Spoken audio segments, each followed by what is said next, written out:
We've got cats, we've got time travel, and things are about to get weird. Welcome to Magical Realism. Hi friends, my name is Bart, welcome back to the channel, and this week we'll be talking about magical realism. Now, as always, I will be linking the books I talk about in the description down below, so you can do your research for yourself. Ready for things to get weird?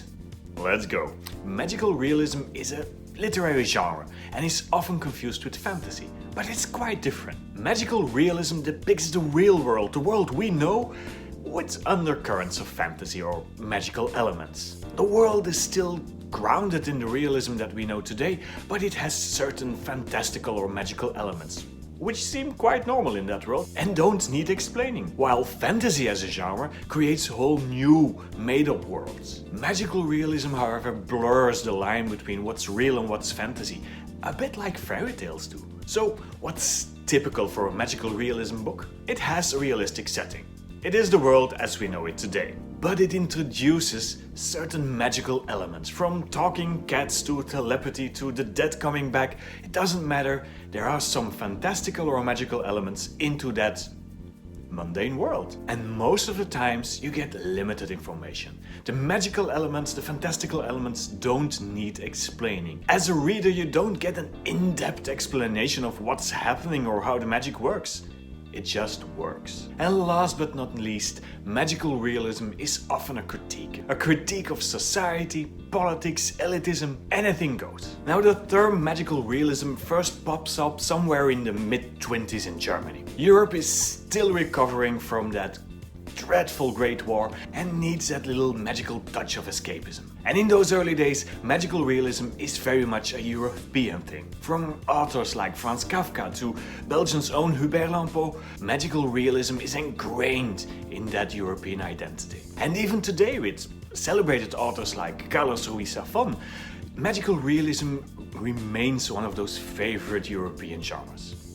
But there's more. A few decades later, around the 60s, we find that magical realism as a genre has crossed the ocean and has become the very popular tool of Latin American writers. Amidst the political turmoil of the past and the present, a lot of Latin American authors use magical realism as a tool to find their own identity and write off the past. From Gabriel Garcia Marquez all the way up to Isabel Allende, these are names that everyone knows. In the last few years, however, we see that magical realism as a genre has crossed the ocean again, all the way to Japan. This new school of Japanese writers excel in mastery through simplicity. While Latin American magical realism could be a lot, and I do remember reading Gabriel Garcia Marquez 100 Years of Solitude and having to draw the whole genealogical charts to understand which character they are talking about, these Japanese writers excel in simple language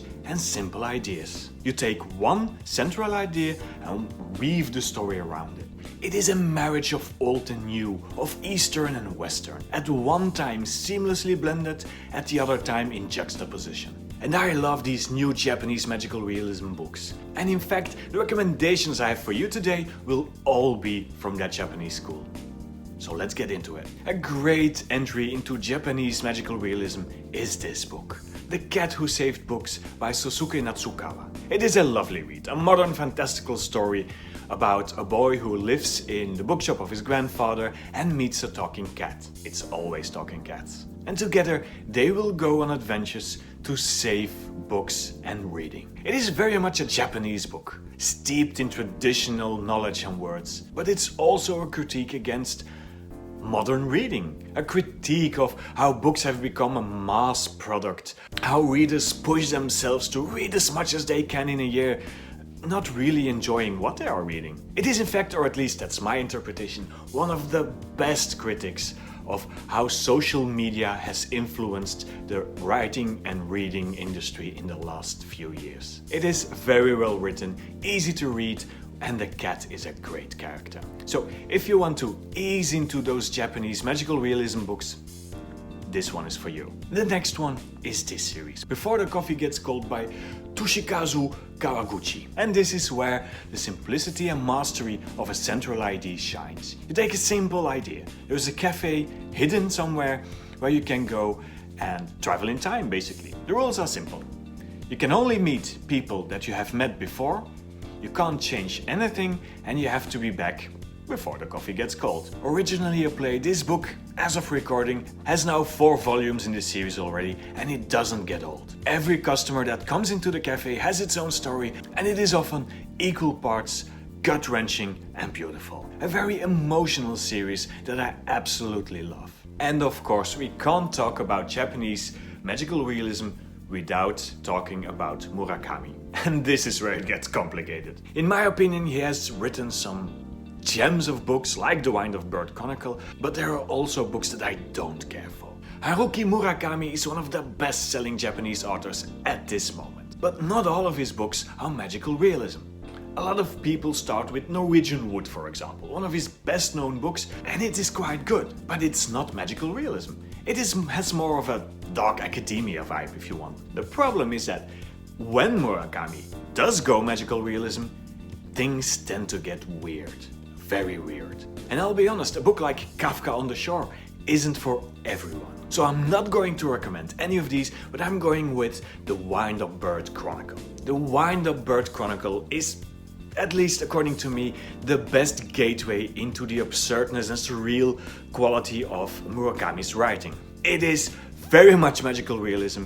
Don't expect anything strange that happens to get explained, but just go with the flow. Again, it is one of Murakami's best known and most famous books, I guess, but it is also one of his most accessible reads, at least in the magical realism genre. The Wind-Up Bird Chronicle is a story about a man who is a bit in the dumps. At first he finds that his cat has gone missing, again with the cats, and then his wife goes missing.